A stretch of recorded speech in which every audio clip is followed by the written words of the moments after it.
The poetry circle started here. We're gonna do like a little something, and then we'll do a couple of pieces. Then we'll, call all the other poets up, and then we'll end it. Then we'll bring the DJs back up, keep the party going. Y'all know how Chicago goes. We got this thing. I wrote this thing a couple of years ago. It's my version of the Pledge of Allegiance.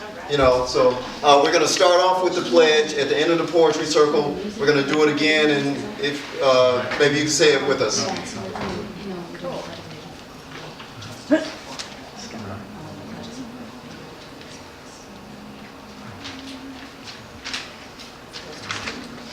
It starts off pretty much the same. So,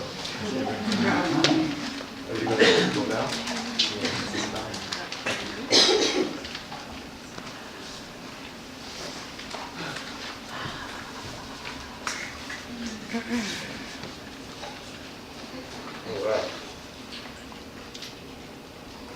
I pledge allegiance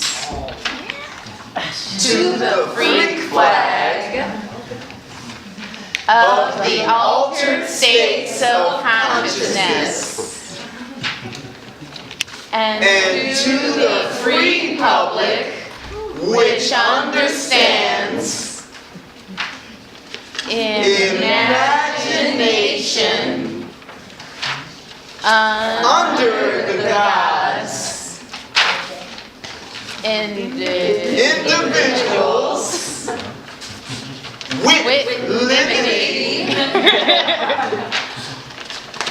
and just love for all.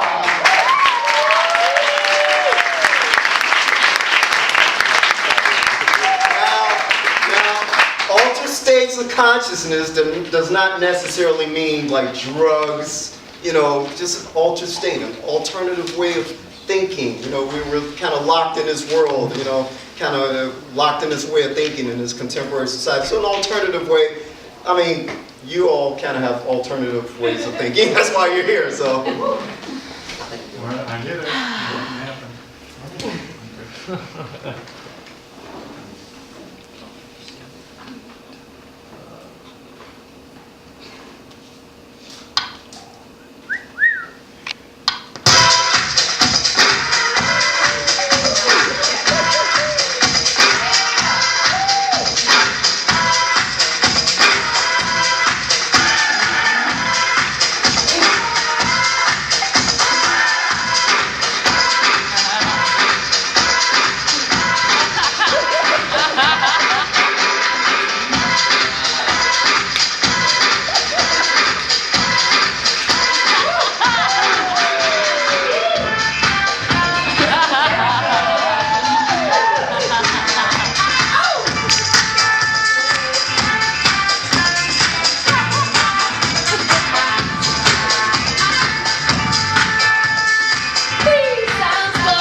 That have shaped the 55 muscles of the human face.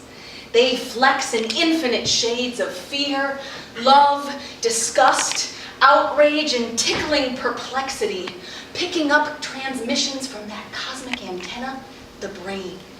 Pink labyrinth of 100 billion neurons whose electricity could power a light bulb.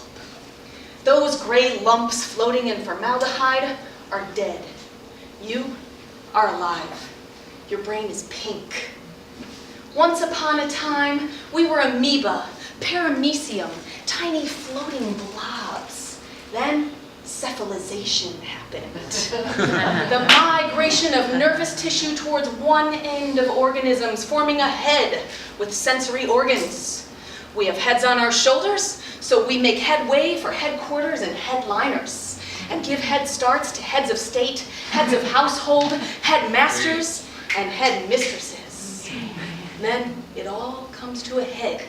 The process whereby nervous tissue migrates towards one end of an organism.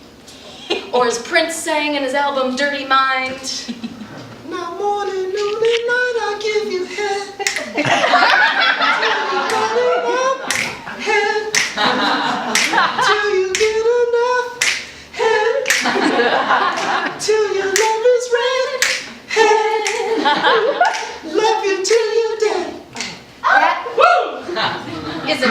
evolution. As girls, it was about giving, not receiving. How to tease and titillate, grips synchronized with lips, strokes and gulps and bragging to our friends. I got so many squirts in one night. I threw them into my parents' pantry and he dropped his jaw. I got him off in perfect rhythm to that smoldering track by Mad Professor and Massive Attack. All that braggadocio, really our way of screaming. Am I dumb? Am I intimidating?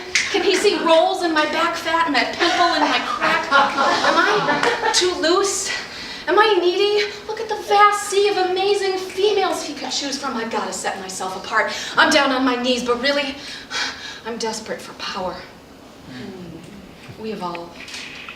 We grow our own power. We learn to watch all the weather that blows across your face. Your puppy face, your wolf face, your hell face and heaven face. The face you wear for grandmas, the one you use with beggars, the face that erupts when something breaks, and your face best as we can make it out buried in our fur, because we've learned how to receive, and we receive good. And when we do love you end to end, now we enjoy it just as much as you, thanks to mirror neurons, those empathy cells that have evolved to fire when we witness each other. It's delicious. It feeds us. This is power. Trusting heart opens her artery to the groin double width, and pelvic blood engorges 16-fold. Eyes can see his erection. Ours blazes inside, invisible. But thanks to amygdalae deep in our temporal lobes, we can read each other's faces. And those mirror neurons have us shimmying in sync. Stale fears and adolescent doubts may lurk in old neural networks we've built on past experience, but we can play out new memories that rewire our minds. For while that pink labyrinth behind the human face seems the locust of taste, touch, smell, hearing, its network goes far beyond.